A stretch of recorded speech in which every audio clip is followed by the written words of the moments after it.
Такая реклама на лясной сцежцы. Запрашаюць бясплатна працаваць у лесе. А гэта тыя, хто адгукнуліся на гэтую рэкламу. Грошы гэтыя людзі не зарабляюць, але яны могуць потым напісаць у рэзюме, што яны займаліся грамадска карыснай працай.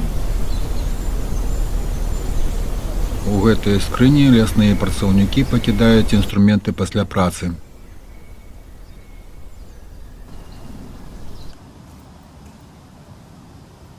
Узышоў на скалу, з якой бачна мястэчка таксіда, з якога пачаўся мой маршрут. Мястэчка праславілася тым, што дало імя мужчынскаму фраку смокінгу таксіда. Каля гораду праходзіць хайвей Нью-Йорк-Монрэаль. Паліцэйскі ўчастак горада, які адначасова з'яўляецца прапускным пунктам у больш заможную частку мястэчка. Гэта самы стары будынак мястэчка. Па часе ён будаваўся адначасова з фартамі Касцюшкі ў Вэст-Пойнце. Да Вест-Пойнта адсюль 12 міль. Нядаўна дом спрабавалі прадаць за $11 мільёнаў. У доме 18 спальных і 12 ванных пакояў. Дом разлічаны на одну сям'ю.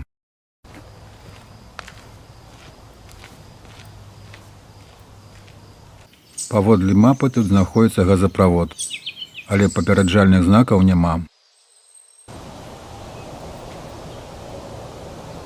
Шахта, дзе здабывалі жалезную руду ў 18 стагоддзі.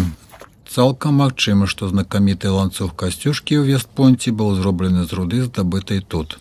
Шахта знаходзіцца блізка ад плавільнай печы, дзе адлілі ланцуг Касцюшкі. У гэтым кірунку руду вывозілі. Плавільная печ не захавалася. На яе месцы гаспадары зямлі пабудавалі вось такую канструкцыю, разлічваючы, што сюды будуць прыязджаць турысты. Тут знаходзілася яшчэ адна шахта. Пра яе існаванне нагадвае толькі вось гэтая дэталь.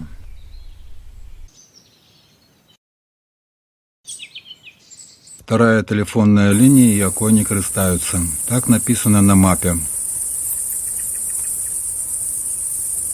Адна са славутасцяў гэтага лесу – двухузроўневы вадаспад. На паверхні кропелькі вады слізгаюць па моху. Але калі прыслухацца з-пад зямлі, чутны гукі моцнага потоку вады. Асноўны струмень ручая цячэ недзе пад зямлёй. Праз 200 метраў адсюль вада выходзіць на паверхню. Месца на мапе, якое называецца балота чорнага попелу. Назва балота звязана з вытворчасцю жалеза. У 18 стагоддзі для вытворчасці жалеза выкарыстоўвалі драўняны вугаль, які атрымлівалі шляхам прапальвання дроў у спецыяльных ямах. Вада ў балоце жоўта і ржавага адцення з-за прысутнасці ў глебе жалезнай руды.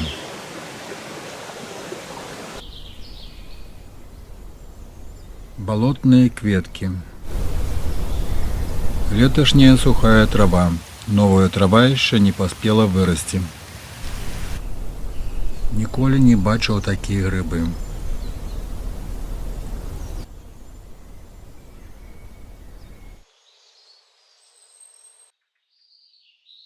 Гэтыя скалы атрымалі імя партызана-лаяліста Клаўдыя Сміта. Лаялістамі называлі прыхільнікаў Англіі падчас вайны за незалежнасць ЗША.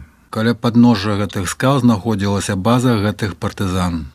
Клаўдый Сміт разам са сваімі сынамі краў і адбіраў быдла ў каланістаў і прадаваў яго ангельскім войскам. Скалы знаходзяцца вельмі блізка ад Вест-Пойнта, дзе ў гэты ж час Касцюшка будаваў свае фарты.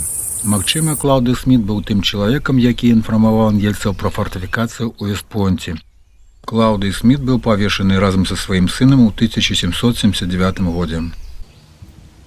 Зараз я спушчуся і буду шукаць месца, дзе жылі партызаны.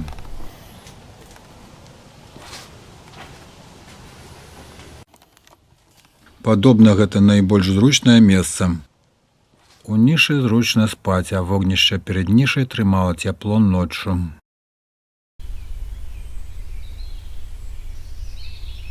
Вось тут каля гэтых скалаў і знаходзілася логава банды. На мапе гэта пазначана як месца, дзе стаяў дом галандскага доктара, які вырошчваў лекавыя травы і жэньшэнь. У штаце Нью-Йорк мала месцаў, дзе дазволена раскладваць вогнішча. Тут гэта дазволена. Хтосьці пакінуў тут 2 патэльні і салёныя кашэрныя агуркі.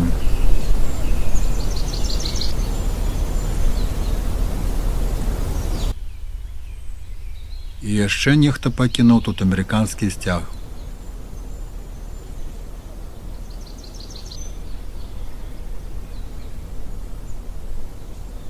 Каля стаянкі вісіць плакат з парадамі, што рабіць, калі сустрэнецца чорны медведзь.